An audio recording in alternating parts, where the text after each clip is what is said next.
மூன்றாவது சொன்ன வார்த்தை என்ன? அரசாணைக்கால். கல்யாண நிகழ்ச்சியில நடத்துறாங்கல்ல, அரசாணைக்கால் நடுறாங்கல்ல.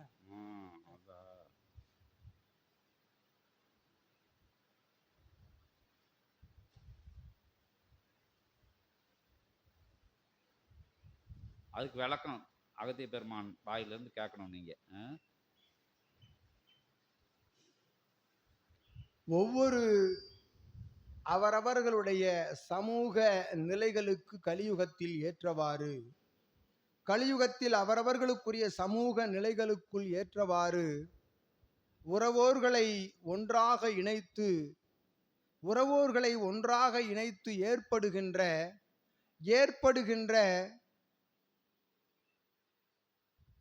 ஒருவன் ஓரிடத்தில் அமர்ந்திருந்து மற்றொருவர் வேற்று நிலை கொண்ட மற்றொரு இடத்தில் அமர்ந்திருந்து அத்தகைய இரு பந்தங்களும் இணைகின்ற அத்தகைய விழாவினில் புரிகின்ற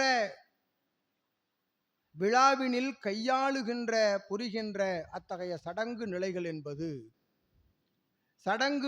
என்பது ஒவ்வொரு சமூக நிலைகளுக்குள்ளும் வேறுபாடுகள் கலியுகத்தில் இருந்த பொழுதும் அக்கால் நடுதல் என்பது அன்றைய நாள் முதல் இரு இணைகின்ற அத்தகைய பந்தங்கள் நாற்பொழுதுகள் கண்ட பொழுதும், அது சூட்சமமாக பல்வேறு ஆண்டுகள் கடந்த பொழுதும் இணையாக இருக்கக்கூடிய நிலைக்கு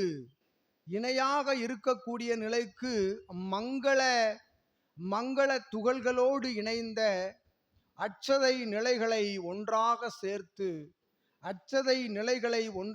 சேர்த்து நீடித்து இத்தகைய கலியுகத்திலே நிகழ்வு நிலையாய் வாடினாலும் அதன் தன்மை மாறாது இருக்கக்கூடிய மாவிலைகளோடு இணைந்த அத்தகைய கால் என்பது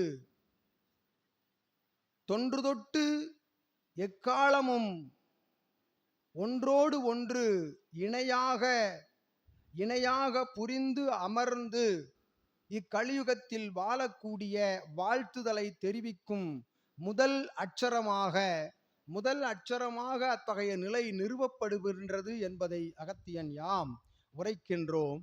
அது அத்துணை பேர்களையும் ஒன்றாக கூட்டி அமர்த்தி இதற்குரிய அச்சார நிலைகளை வழங்குவதை உணர்த்துதல் நிலையாக அக்கால் நடுதல் என்பது நிறுவப்படுகின்றது, அது கையாளப்படுகின்றது என்பதை அகத்தியன் நல் மானிடர்கள் அவரவர்கள் சமூக நிலைகளுக்குள் ஏற்றவாறு இத்தகைய நிலைதனை கையாளுகிறார்கள் என்றும் அகத்தியன் உரைத்து இதற்குரிய விடைதனை பகிர்ந்து அமர்ந்திருக்கின்றோம். சபை தொடர்பாளரே,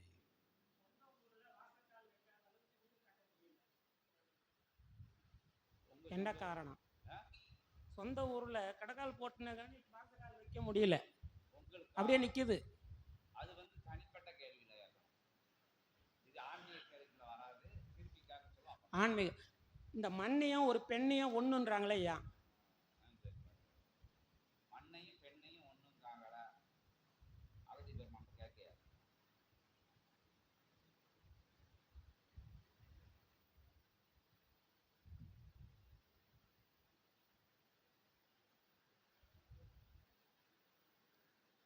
ஒரு இயக்கம் நடைபெற வேண்டுமெனில், ஒரு பொருளுக்குள் ஓர் இயக்கம் நடைபெற வேண்டுமெனில் அவ்வியக்கம் நிகழ்த்துவதற்குரிய நிகழக்கூடிய தன்மை எங்கிருந்து பெறப்படுகின்றது? அது சக்தியோடு இணைந்த பொருளாலேயே அத்தகைய இயக்கம் நிகழ்கிறது. இப்பூவுலகில் கலியுகத்தில் பிரபஞ்சத்தில் அவ்வாறு ஒரு பொருளோடு சக்தி இணைகின்ற பொழுதுதான் அத்தகைய பொருள் என்பது சிவமாக காணப்படுகின்றது. அவ்வாறு மண் என்பது அசையா நிலை. அதனை சக்தி சொரூபமாக இணைத்து அதனை அசைகின்ற பஞ்சபூதங்களில் ஒன்றாக காட்டுகின்ற அந்நிலை சிவம் சக்தியோடு இணைந்த நிலைகளில் அது ஓர் நிலை. ஆகவே அசையா நிலை கொண்ட நிலத்தோடு சக்தி இணைகின்ற பொழுது, அது அசையா நிலத்திற்கு சக்தி பெறுகின்ற பொழுது அசையும் நிலைதனை கொடுத்திட்ட அத்தகைய அப்பெண்மைக்கே முதலிடம் தருகின்ற நம்முடைய பிரபஞ்சத்தில் அந்நிலத்தை அம்மண்ணை பெண் என்று அற்புதமாக திருவார்த்தையால் அழைக்கின்றார்கள். திரு அமர்ந்து அரசாளும் அந்நிலம் திரு பெண் நிலமாக, திரு பெண் தலமாக, திரு தென் பிரபஞ்ச பஞ்சபூத ஆற்றல்களில் ஓர் ஆற்றலாய் விளங்குகிறது என்று அகத்தியன் உரைக்கின்றோம்.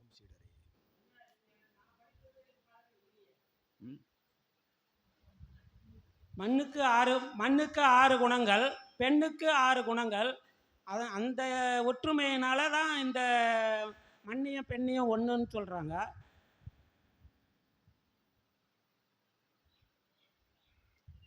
அகத்தியன் கூறுகின்ற வாக்கு சூட்சம நிலை கொண்ட வாக்கு. எதிர்நிலையோடு விவாதிக்கின்ற பிரபஞ்ச மகாசபை திருச்செந்திலகம் அல்ல இவ்வகம்.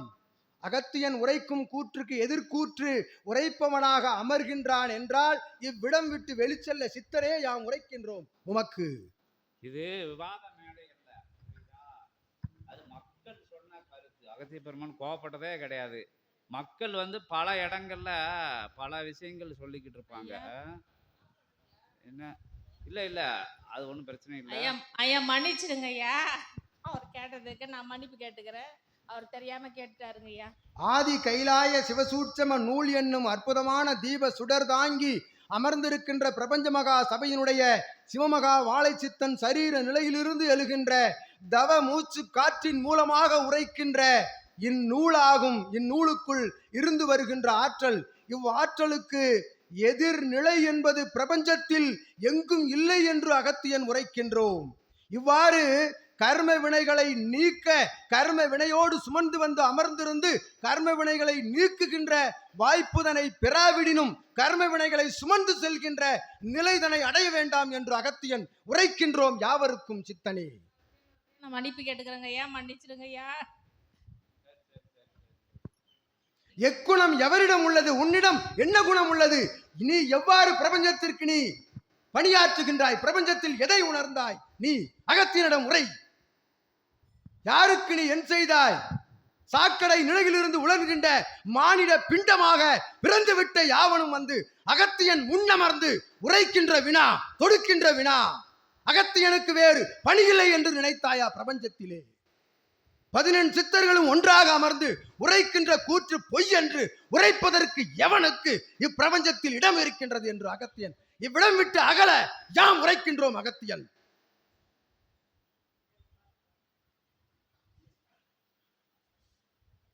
அது உட்கார்ந்துருக்கிறது தெய்வம், உட்கார்ந்துருக்குது நம்ம கிடையாது, ஆள் கிடையாது. இல்ல தெரியாதுங்க. சிவம் நடமாடும் சபை இது, சிவம் நடமாடும் சபை இது, சூட்சம சபை இது, மானிடன் நடத்தும் சபை அல்ல. சித்தனோ சீடனோ இருந்து ஆற்றுகின்ற சபை அல்ல, உரையாடுகின்ற உரையாடல்கள் அல்ல. இது இறை உரையாடல், இது இறை உரையாடல், இது இறை பிரபஞ்ச மகா சற்சங்கமாகும். இச்சற்சங்கத்தில் வந்து அமர்ந்து எதிர்கூத்து உரைக்க எவனுக்கும் இடமில்லை என்று அகத்தியன் உரைத்து அகல் இவ்விடமின்று அகலவில்லை என்றால் அகத்தியன் இவ்விடமின்று எழுந்து உள்சென்று தவத்தில் அமர்வோம் என்பதை சித்தனிடம் உரைக்கின்றோம். யாம் நீங்க போயிட்டார், நீங்க உட்காருங்க, நீங்க உட்காருங்க. கோபப்படாதீங்க, சாந்தமாங்கய்யா.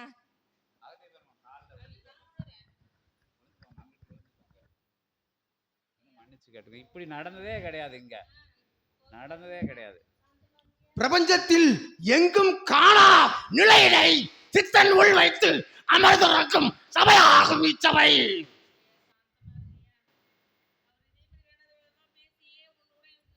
எதிர்கூற்று என்பது எவ்விடத்திலும் இருக்கக்கூடாது. தன்னை உணர்ந்து ஒருவன் அமர வேண்டும் என்று அகத்தியன் உரைத்ததை சிரசில் ஏற்று அமர வேண்டும் யாவரும். அவர் இதோட அவர் உணரணும். அவர் நல்ல நிலைக்கு வரணும். மன்னித்தரல வேண்டும் மகா இது விவாத மேடை அல்ல. சித்தன் உரைத்தவாறு விவாதத்திற்கு இடமல்ல. ஞான நிலை பற்றிய சந்தேக நிலைகளை அவன் புரிந்து அறிந்து எத்தகைய பணியை ஆற்றப் போகின்றான் இப்பூவுலகிலே கலியுகத்திலே.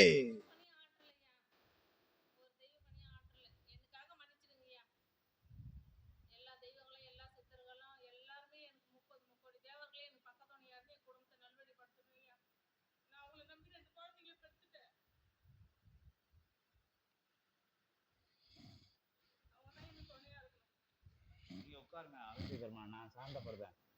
பேராற்றல் கொண்ட பெருமுனியின் திருவடி வணிந்து திருத்தால் வணிந்து முக்கத்து முக்கோடி தேவர்களையும் அணைத்து நவகோடி சித்த பெருமக்களை அடைத்து அகத்தியம் எனும் ஆழ்கடல் சாந்த கொண்ட பெருங்கடல் சாந்தமாக நிற்கின்ற அண்டமாகவும் அணுவாகவும் இருக்கின்ற அகத்திய பேராற்றல் எழுந்து நிற்கும் போது பஞ்சபூதங்கள் கிளர்த்தெறும் நிலை கொண்ட அற்புத நிலை கொண்ட அகத்தியன் அமைதியின் திருவுருவாக அமர்ந்திருக்கின்ற திருச்சபையிலே அகத்தியனை சீண்டியது சபையின் தவறல்ல, வந்தவன் தவறு அவனது வினை கூற்றே அவ்வினாவினை தொடுக்க வைத்தது நிலை என்பதை அனைத்து சான்றோர்களும் ஆன்றோர்களும் அறிய யாமும் அகத்தியனின் திருபடி வணிந்து திருத்தால் வணிந்து மகத்துவமிக்க மகா சித்தனை மகிழ்விக்க அமைதிப்படுத்த சாந்தப்படுத்த அத்துணை கணங்களும் அகத்திய பேராற்றல் மேல் மலர் மலை பொழிந்து மகத்துவமிக்க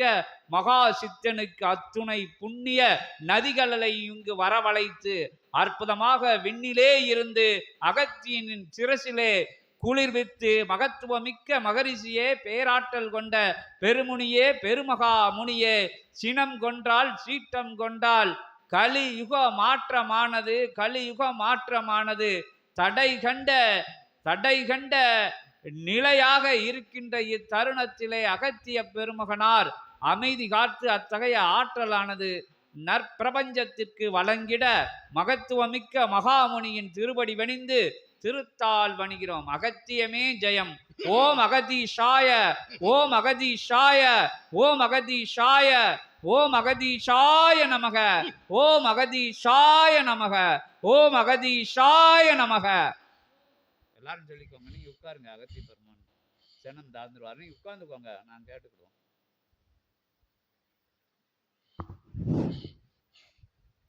அந்த விஷயத்துக்குள்ள போக வேண்டாம்.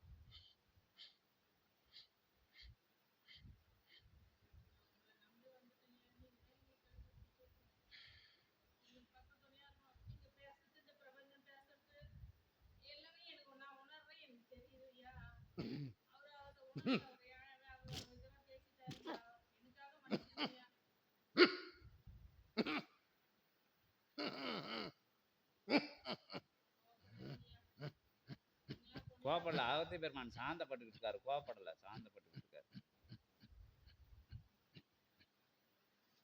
எல்லா கணங்களும் கோபப்பட்டுரும். அகத்தியர் கோபப்படும்.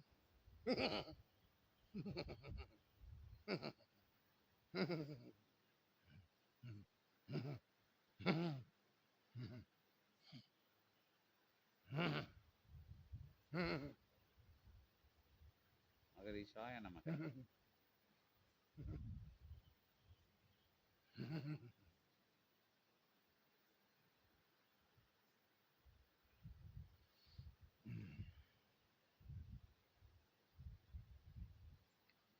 நீ உட்காருங்க. அகதீஷாய நமக அகதீஷாய நமக அகதீஷாய நமக.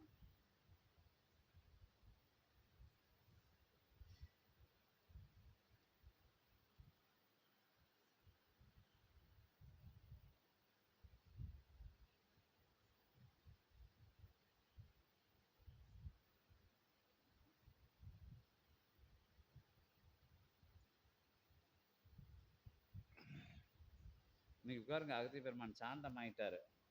அறியாம மனிதன் செய்த தவறை மன்னித்தார்.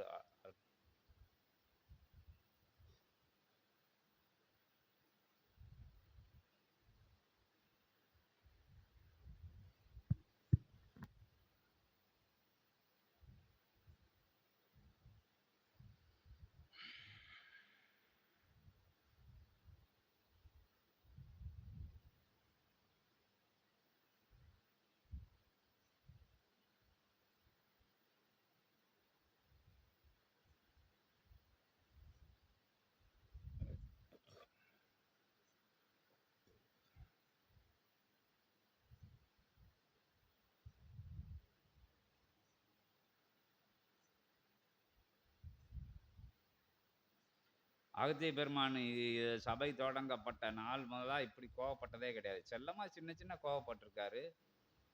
அவர் வந்து எங்கேயோ கேட்ட விஷயங்கள், யாரோ சொல்லப்பட்ட விஷயங்கள்லாம் இங்கே வேதம் ஆகிறாது. எவனோ குடிச்சிட்டு சொன்னதும், கூத்தாடிட்டு சொன்னதும், அங்கே சொன்னதும், இங்கே சொன்னமெல்லாம் வேதம் ஆகிறாது. அங்கங்கே உள்ள மாந்தர்கள் அவங்கவங்க அறிவுக்கு எட்டினவரை எதையோ சொல்லி வச்சுருப்பாங்க. அதெல்லாம் வேதம் ஆகிறாது. அதெல்லாம் என்ன தெய்வ வாக்கு ஆகிறாது. அந்த நிலைகளை உணராமல் அவர் வந்து சொல்லுவார்னா, திருப்பி திருப்பி நூலை சோதனை பண்ணதை மாதிரி வரையில கோவப்பட்டார். அவ்வளோதான். ஒரு அகத்தியர் மாதிரி ஒரு அமைதியான அகத்தியரோட கோபத்துக்கு சான்று சரித்திரத்தில் ரொம்ப இருக்கு. அகத்தியர் கோவப்பட்டான்னா அது சித்த சபையில் கலியுக மாற்றத்துக்காக உட்கார்ந்துருக்கு போய் அமைதியாக இருக்கார் அகத்திய பெருமகனார். அவரை வந்து இப்படி சில நிலைகள் வந்து அந்த ஊழ் வினை கர்ம வினையின் காரணமாக வந்து அவங்க ஊழுக்குள்ள இருந்து சொன்ன மாதிரி அவர் என்னத்தை சாதிச்சிட்டாரு உலகத்தில், எவ்வளோ நாள் வரைக்கும் என்னத்தை சாதிச்சிட்டாரு, எதுக்காச்சும் செஞ்சுருக்காரா, என்ன விஷயங்களும் செஞ்சுருப்பாரா, தான தர்மங்கள் எதுவும் நடந்திருக்கா, கொடுத்துருப்பாங்களா, வச்சுருப்பாங்களா, அதான் அகத்திய பெருமான் கேட்காரு. என்னத்தை நீ சாதிச்சிட்ட அப்படின்னு கேட்காரு. இகலோக வாழ்வுக்கு தேவையான விஷயங்கள் மனைவி குழந்தைகள் எடுத்துருக்கலாம். வேற என்னத்தை செஞ்சு என்னத்தை எந்த தியாக நிலையில் என்னத்தையும் செஞ்சது கிடையாது.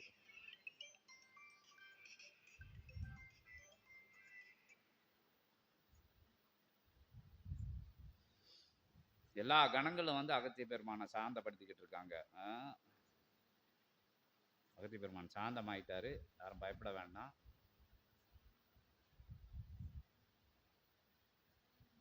அகதீஷாய நமக.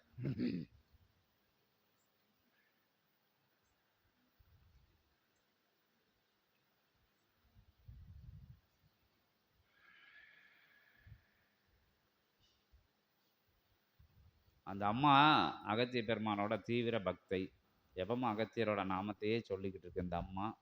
அது மேலே தவறு கிடையாது. இந்த இந்த இந்த காணொளி கண்டு பார்த்து செஞ்சு இங்கே வந்திருக்கு. அவர் இந்த வினையின்பால் வரக்கூடிய விஷயங்கள், அந்த நான்கத விஷயத்த இங்கே வந்து உட்காந்துக்கிட்டு சொன்னது தப்புன்னு கூட தெரியாமல் எந்திரிச்சு வெளியே போகிறாரு. அதுதான் அகத்தியருக்கு அந்த சீற்றம் அவங்களுக்கு தெரிஞ்சிடும். ஒரு நிலை தெரியாமல் செஞ்சு கேட்கறது வேணுங்க, தெரிஞ்சுக்கிட்டே சில விஷயங்களை சோதிக்கிறது மாதிரி கேட்கக்கூடாது. அது இது வந்து ஒரு முன்னுதாரணம். நம்ம சாதாரணமாக சரி ஏதோ கேட்காரு ஒழுக்குன்னு நினச்சா அது உள்ளுக்குள்ளேயே போகிறாரு, திருப்பியாக தான் போக வருது. ஏன்னா இதெல்லாம் மனுஷங்க சொல்லி வச்சது, மனுஷங்க அங்கே ஒன்று இங்கே ஒன்றா சொல்லி வச்ச விஷயங்கள். எத்தனையோ பழமொழிகள் இருக்குது, அர்த்தமில்லாத பழமொழிகளும் இருக்குது நாட்டில் உலாவிக்கிட்டு இருக்கு. அதில் ஒன்று தான் இது. இந்த அர்த்தத்தோட ஏதோ தேவர்களோ சித்தர்களோ எழுதி வச்ச வேதம் கிடையாது, வேத விஷயங்கள் கிடையாது. வேதத்தையே எத்தனையோ திருச்சி எழுதி இப்போ வேதத்திலேயே தப்பு இருக்குது, உண்மையான வேதங்கள் இல்லாத முறைகள் இருக்குது. அப்போ மானிட பதர்கள் சொன்ன விஷயங்களை வச்சுட்டு அதை விவாதத்துக்கு இவ்விடம் வரக்கூடாது அப்படிங்கிறத இது ஒரு சிறந்த எடுத்துக்காட்டு. இப்போ எத்தனையோ நம்ம கலியுகத்தில் எத்தனையோ வேற ஞானிகள் மகான்கள்னு சொல்லுது, ஆனால் இறைவன் ஏற்றுக்கிட்டது இல்லை அவங்கள. நம்மளா ஞானின்னு பேர் வச்சுக்கிட்டோம், 4 புஸ்தகத்தை எழுதுனா அவனை ஞானின்னு பேர் வச்சுக்கிட்டோம், 4 விஷயங்கள் செஞ்சு அவனை ஞானின்னு இந்த சமூகம் வந்து அவனை ஏற்றுக்கிடுது. இறையாளர்கள் ஏற்றுக்கொண்ட ஞானிகள் கிடையாது அவங்கெல்லாம். அவங்க என்னமோ எழுதி எழுதி எழுதி எழுதி தள்ளிக்கிட்டு இருக்காங்க. அந்த விஷயங்களையெல்லாம் பொருளாக எடுத்துட்டு இங்கே வந்தான்னா ஒன்றும் செய்ய முடியாது.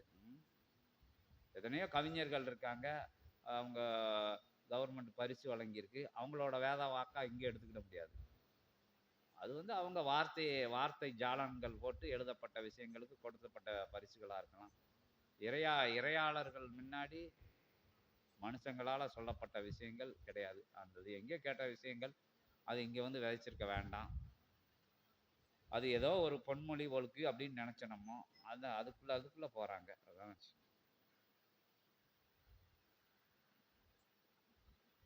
என்ன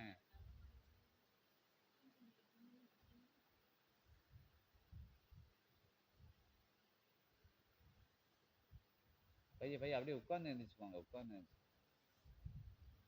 உட்காந்துக்கோங்கம்மா, உட்காந்துக்க. அப்படியே நீங்கள் முழங்கால் இவ்வளோ நேரம் போட்டு இல்லாதனால தான்.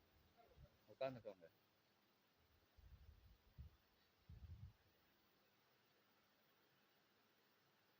பயப்படாதங்க, அங்கெல்லாம் சாவங்கம்லாம் கிடைக்காது. அதெல்லாம் அகத்திய பெருமான் சாந்தமாயிடுவார். உங்கள் வேண்டுதல் அவர்கிட்ட கேட்டுருச்சு.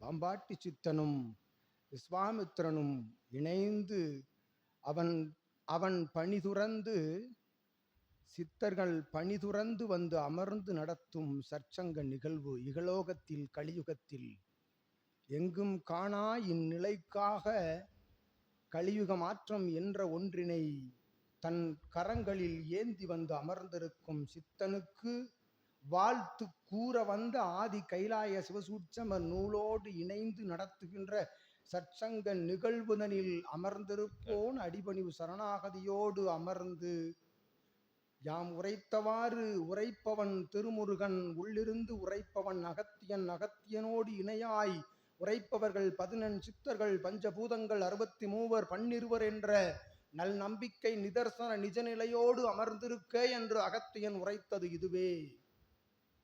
அவ்வாறு பிரபஞ்சத்திலே எங்கும் இறையை நேருக்கு நேராக காண இயலாது. அவ்வாறு நேருக்கு நேராக கண்டு அமர்ந்து அவனோடு வினா தொடுக்கக்கூடிய அற்புதமான வாய்ப்புதனை உருவாக்கிய தவசீல நிலைக்காக கொடுக்கப்பட்ட பிரபஞ்ச மகா சபையில் கலியுகத்தில் இதுபோன்று வந்து அமர்ந்து அதுவே இறை முன் வந்து நிற்பதற்கு சிறிது காலதாமதம் கொள்கின்றார்கள். இறையே வந்து நின்றாலும் இது போன்ற நிலையே தொடரும் என்பது கலியுகத்தில் இது ஓர் எடுத்துக்காட்டு சான்று. சித்தன் உரைத்தவாறு சாக்கடையில் உழன்று கொண்டிருக்கும் ஒவ்வொருவனையும் அவன் விரல் பிடித்து அவன் சரீரத்தில் இருக்கக்கூடிய அந்நிலையை கூட பொருள்படுத்தாது மேல் இழுக்கின்றார்கள் சித்தர்கள். மேல் வருவதற்கு அவன் தயங்கி கர்ம வினைகளால் உழன்று அவன் மறுபடியும் சாக்கடை நிலைக்குள்ளே சென்று கொண்டிருக்கின்றான்.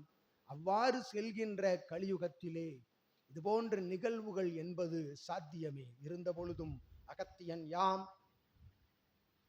அற்புதமாய் நல்நிலையோடு அகத்தியத்தையும் சிவத்தையும் சித்தத்தையும் ஞானத்தையும் நுண் அறிவையும் ஆன்ம ஈக அறிவையும் உணர்ந்து வந்து அமர்ந்திருக்கின்ற சபை தொடர்பாளர்கள் தொண்டர்கள் சேவகர்கள் சீடர்கள் யாவருக்கும் இந்நிலைக்கும் அவர்களுக்கும் எத்தொடர்பும் இல்லை என்றும் அகத்தியன் உரைத்து சினம் தணிந்து அகத்தியன் சினம் அடையவில்லை. உடன் இருக்கும் சித்தகணங்களின் சினங்களே அகத்தியன் வாய்மொழி கூற்றாய் உரைத்த கூற்றாகும். யாகவே அச்சினங்களை சித்தகணங்கள் அடக்கி ஆண்டு சிவசோலையில் தவமிருக்க செய்து அகத்தியன் வந்து அமர்ந்திருக்கின்றேன் நிகழ்வு நிலையில் சற்சங்கத்தில். சித்தனே,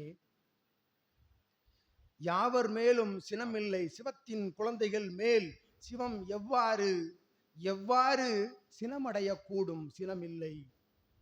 பிறந்த பிறப்பின் மூலமாக பெற்ற கர்ம வினைகளை ஒருவன் அனுபவித்தே ஆக வேண்டும் என்கின்ற நிலைகளில் இதுவும் ஓர் நிலை. இங்கிருந்து செல்கின்ற பொழுது சிவமகா வாழைச்சித்தன் கரங்களில் அவன் கரம்பட்ட திருநீற்றினை எடுத்து உமது இல்லத்தில் வைத்து அனைவரும் அணிந்து வர அகத்தியனுடைய நெருப்பு உரைக்கூற்றிலிருந்து வருகின்ற அத்தகைய நிலைகளிலிருந்து மீள்வதற்குரிய பரிகார நிலையினை அகத்தியன் உரைத்து விட்டோம். சீடரே, உட்கார்ந்துக்கோங்க.